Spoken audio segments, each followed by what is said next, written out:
Alors, une dernière question, Gamal Abina, et avant de passer à notre seconde thématique à Gamal. Alors, Samantha l'a précisé à l'instant. Alors, les RT emploient les journalistes français, mais est-ce que quelque part il n'y a pas un petit paradoxe, Gamal Abina, quand on accuse, ou alors RT français est accusé à tort d'être à la solde du président Vladimir Poutine ou alors de la Russie tout simplement, quand on sait que les employés d'RT France sont des Français?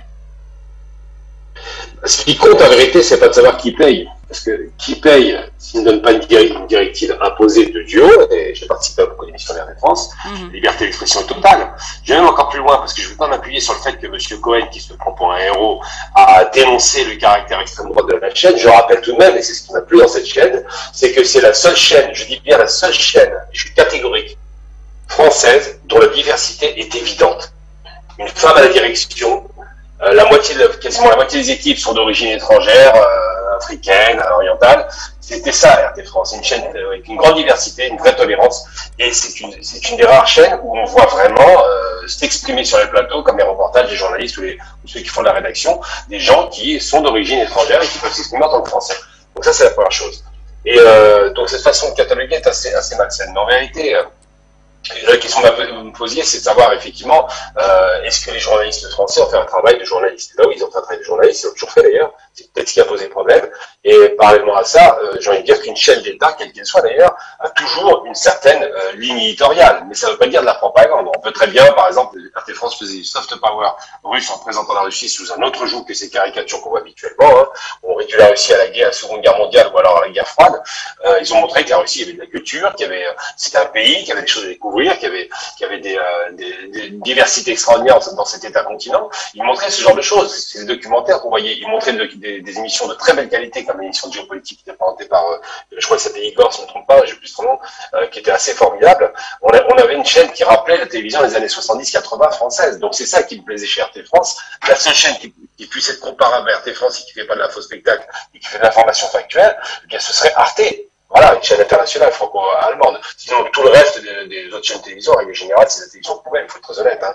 Le travail est mal fait, c'est orienté, et c'est vrai de rappeler une chose importante, des journalistes, c'est un corps de métier qui a un sens en France, enfin, je croyais du moins, qui ne prennent pas fait et cause pour le principe, même pas le fait de dire qu'on est pro-russe ou quoi, de la liberté d'expression, des journalistes qui ne se solidarisent pas avec ce pugilat qui a été mis en place, on voit sur Twitter, chaque journaliste d'RT France est étiqueté chaîne de propagande pro-russe, ça c'est quand même assez extraordinaire. Et de voir surtout que même la directrice qui, alors je rappelle, après MeToo, on s'attendait quand même à une petite évolution, a été menacée de mort, menacée de viol. Il y a eu beaucoup de choses qui ont été dites sur cette Zina, qui est quelqu'un de formidable d'ailleurs, je la félicite de tenir le coup par rapport à toute cette agressivité. Et bien tout ça ne dérange personne. Apparemment, c'est normal dans un état de droit. On peut menacer des journalistes, on peut menacer une directrice, on peut menacer des équipes techniques. D'ailleurs, j'ai vu, on va parler d'une femme d'ailleurs, d'origine maghrébine, Nadège Deraza, qui fait un travail formidable sur le terrain, qui a été d'ailleurs violentée. Elle a quand même un flashball sur le visage, on lui a coupé la lèvre, il faut s'en souvenir quand même pendant les gilets jaunes. Et bien elle, c'est pareil, elle est extrêmement violemment attaquée. Et pour prendre un exemple très concret, aujourd'hui sur Twitter, c'est quasiment devenu la tête de turc de tout le monde, quoi. Tout ça pourquoi? Parce qu'elle a fait son travail en tant que journaliste. Donc la question qu'on doit se poser, c'est comment on peut accepter de telles dérives dans un pays qui prétendait défendre les droits de l'homme. Apparemment, on est Charlie quand ça nous arrange. Charlie peut insulter les arabo-musulmans, aucun problème, ça passe comme lettre à la poste, c'est une critique. Par contre, une chaîne qui fait un travail normal de couverture d'actualité et qui essaie de donner des points de vue des deux côtés, c'est vrai, j'ai souvent eu des débats sur RT France face à des gens d'extrême droite, ça ne posait aucun problème. Pourquoi? Parce que c'est le débat contradictoire qui compte. Et bien aujourd'hui, on nous parle d'un discours unipolaire, et c'est vrai que ces journalistes français qui ont fait un travail très indépendant, je le rappelle vraiment, c'est évident qu'ils ne recevaient pas de directive, sinon il y a des moments où on pouvait critiquer Poutine, et ça aurait été relevé, ça n'a pas été le cas. Eh bien ces journalistes ont été assez formidables, et j'aime encore plus loin, j'ai poussé le bouchon. J'ai jamais eu un attachement particulier à Vladimir Poutine parce que j'en voulais pour les guerres de Tchétchénie, c'est vrai. Mais les gens qui m'ont demandé de venir à RT le savaient, il n'y a pas de mystère là-dessus. Et pour autant, je n'ai pas été censuré. Donc c'est vrai qu'on doit se poser la question de savoir qu'est-ce que vaut la liberté de la presse en Europe, et surtout pourquoi ils se positionnent comme s'ils étaient en guerre. Co-belligérance, c'est bien évident, mais tout de même. Donc là, moi j'ai envie de dire que la lâcheté, on peut utiliser le terme de lâcheté, de tout ce corps de métier que sont les journalistes, qui se rendent même pas compte qu'aujourd'hui on censure une chaîne, mais demain ça peut être une autre chaîne pour X ou Y raison, eh bien on doit se poser la question. Et ce qui a été évoqué récemment, d'ailleurs, faut pas l'oublier, c'est qu'il y a même des gens qui commencent à envisager de censurer. J'ai pas de sympathie pour CNews, mais tout de même, c'est la liberté d'expression. Ils voudraient censurer CNews parce qu'ils les trouvent trop radicaux, trop extrêmes. C'est très amusant d'entendre ça. C'est quand même cette chaîne qui a fait émerger Zemmour, qui a eu droit de concourir à la présidence de la République alors qu'il était condamné.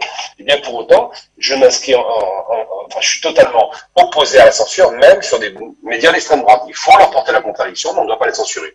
Donc, censurer RT France, alors que ils n'ont jamais été condamnés, jamais été mis à l'aise de façon claire, il n'y a rien, mais juste par anticipation, parce qu'ils pourraient donner un discours qui ne serait pas la propagande ukrainienne aujourd'hui qu'on observe, parce qu'il est quand même grossier de voir cette propagande qui nous annonce à chaque fois les victoires fantaisistes, alors que l'Ukraine est en train de se faire martyriser littéralement parce qu'on les a piégés dans une guerre inutile.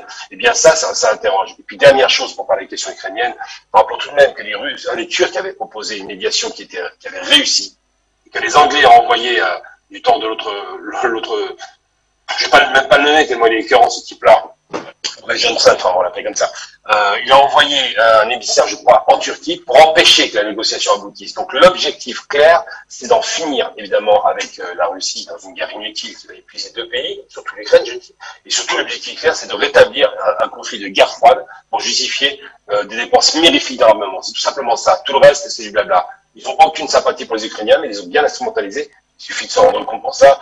Ils ne veulent pas leur donner d'armement important et de haute technologie. Ils se rendent bien compte que ça pourrait poser problème. Donc là, aujourd'hui, effectivement, cette censure est la conséquence d'une guerre qui a été voulue par les États-Unis. Je ne dis pas que les Russes ne sont pas intervenus, évidemment, mais qui a été voulue et encouragée et qui aujourd'hui, malheureusement, semble durer et va durer un certain temps parce que l'obsession américaine, c'est effectivement de fracturer l'Europe. Donc simplement, je dis ce que j'en pense. Moi, je suis pas un pro-européen, mais cette censure, effectivement, traduit un malaise général.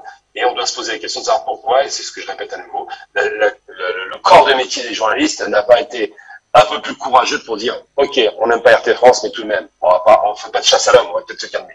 C'est ça la question qui doit être posée.